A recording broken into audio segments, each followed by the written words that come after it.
This gets me all sorts of excited. I love mock drafts, and Mel Kiper just released his first one. Let's take a look at who he has the New York Jets selecting. Jets,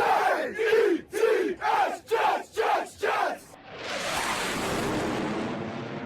All right, welcome to Jets Talk. My name's Ryan. I'll be your pilot. If you're new here, hit that subscribe button. If you've been here before, welcome back. I love having you here.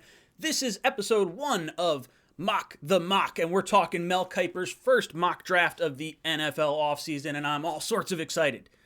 So let's take a look at this without further ado and see who he has the Jets picking with their 2 top 10 picks. To start off the draft, he has the Jags taking Aiden Hutchinson, the Lions taking Kayvon Thibodeau, the Texans taking Evan Neal, and the Jets coming in at number 4 taking safety Kyle Hamilton. He's 6'4", 220 pounds out of Notre Dame. He is Pro Football Focus's 3rd overall prospect. He has a 76.1 grade. He did miss the final 5 games of this season due to a minor knee injury. Now, this is I don't want to make a big deal of the knee injury because this feels like it was made more of a... It was decided he would miss games because of more of a business decision, meaning he wanted to prepare for the NFL draft. He knew he was going to be a top 5 pick. Potentially, there's no reason to kind of rush back from a knee injury. So I'm not overly concerned with that. Just make sure all the medicals check out, but it seems like that was kind of the case. This is interesting for me, and we've talked about this before. If you want to take a look at our last Talking Jets panel, that's something we were discussing as well. And I don't know if I see Joe Douglas making this pick or how he might approach it because of how he's handled the safety position in the past. You see Jamal Adams winds up getting traded away. Right decision, but, moved on from him. Marcus May, franchise tagged $10 million, was offered a contract 20% less than the franchise tag. Ashton Davis, our highest drafted safety, was only taken in the 3rd round. And then on our free agent side of things, Lamarcus Joyner, I believe, signed like a 1-year, $1.5 million deal last year. So when he goes out and gets a free agent, that's the most he's spending as well. So is Joe Douglas going to invest premium capital or premium money in the safety position? And I think it's some interesting questions that we could have because I would argue you may want to look at safety in free agency with someone like Marcus Williams or Jesse Bates, Justin Reed from the Texans, someone along those lines.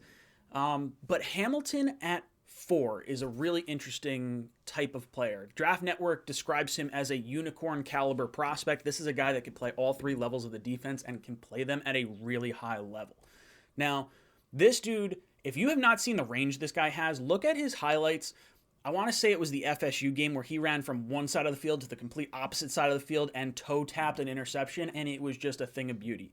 Joe Douglas was in Baltimore from 2000 on, and he was there in 2002 when Ed Reed was taken in the 1st round. So I can see where he might value game-changing safeties, and he might just think all other safeties after that are not game-changing. They're not the over-the-top type prospect that you'd want to take in the top 10, say. But Hamilton, if he is this generational unicorn prospect, this would be absolutely enormous for this defense. Safety was an absolutely huge liability after losing Marcus May to the Achilles tear.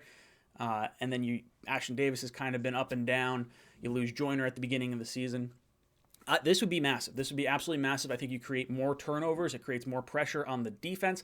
And an elite safety like a Polamalu, like an Ed Reed, is just something that you don't see all the time. And I know people are going to say Jamal Adams was considered generational. Maybe you have some PTSD and you don't want to take a safety here. But I would say look at the tape and look at Jamal Adams and look at Kyle Hamilton. They are 2 totally different types of players.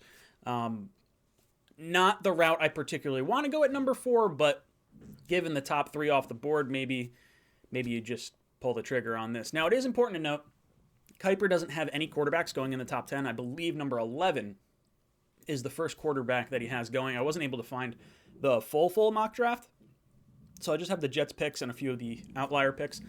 So quarterback going at number 11, meaning the Jets, we heard some rumors that they might want to trade out of number 10. That would seem to be a nice position to move out of if they think the first quarterback's going to go at Washington at 11. Maybe they can have the Saints jump up from number 18, or someone else a little bit further down the draft, but it's going to be interesting to see. But they have the Jets staying put at number 10 and taking wide receiver Drake London out of USC. This guy is 6'5", 210 pounds. He's Pro Football Focus's number 12 overall player on their big board. He graded out with a 91.3 according to Pro Football Focus. And this guy is huge. He is one of the two, I would say three receivers that I was really looking forward to, with Jameson Williams, getting the ACL injury. He kind of falls back on my list at this point.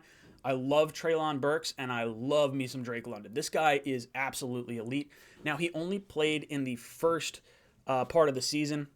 He only played in 8 games this year due to a broken ankle. So not really where you want to go when you have minor knee injury with the number 4 pick and broken ankle with the number 10 pick. I would say that's probably my biggest issue with these 2 picks. But this guy is a dominant athlete, 2-sport athlete. Played basketball at USC, also played football, obviously. Dominant in the run blocking game, good at yak, because at his size, enormous at 50-50 balls. One of these big things, reason why I want a big receiver, is there's the 50-50 balls, which we obviously like having because we brought in Keelan Cole, we brought in Corey Davis, guys that are high contested catch rate type wide receivers. So I understand the thought process going this way.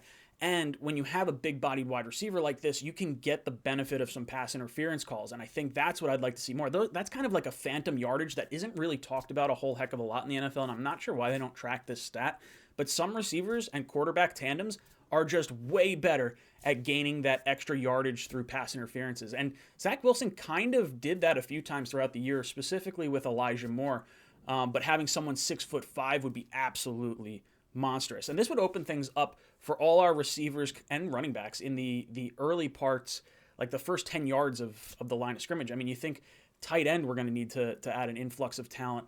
That's going to be where that guy's going to operate. Elijah Moore, not Jamison Crowder, I guess, but hopefully Braxton Berrios, Michael Carter, the screen game. If you can open up and kind of force those safeties, those corners further back into the secondary, it's going to allow you a lot more room to operate and give you a lot more flexibility in the run game and in the pass game. So I really like this. Drake London finished his USC career this year, 88 receptions, 1,084 yards, and 7 touchdowns. So the guy is definitely, he was on an elite pace. I mean, you figure he missed, 4 games? And he had that many yards and touchdowns. So this guy was definitely on pace for a big season. If all the medicals check out for Kyle Hamilton and Drake London, it's not exactly what I'd do, but I would be more than okay with this, and I think the Jets would definitely be greatly improved with these 2 prospects. Guys, let me know down below in the comments how you feel about Kyle Hamilton and Drake London. Do you like either one of them? Would you prefer to go a different route? Let me know in the comments down below. And as always, go Jets. Jets!